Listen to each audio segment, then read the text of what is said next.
Hello বন্ধুরা, কেমন আছো তোমরা সবাই? আশা করি সবাই ভালো আছো। আমি আলহামদুলিল্লাহ ভালো আছি। তো আজকে নতুন একটা জিনিস মাথায় আসছে, সেটা হচ্ছে গিয়া আমি মূলত আম গাছে উঠতে পারি না, কিন্তু আজকে আম গাছের একদম মগ ডালে, মানে একদম উপরে, একদম উপরে উঠে ভিডিও বানাবো।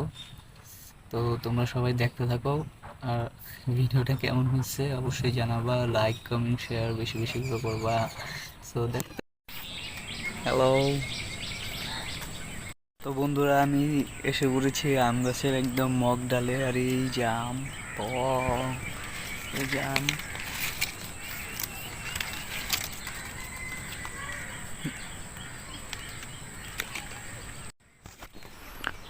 বন্ধুরা, আশা করি তোমরা বুঝতে পেরেছো আমি কত উপরে উঠছি। আর উপরের থেকে ভিউটাও সুন্দর ছিল। আর হচ্ছে গিয়া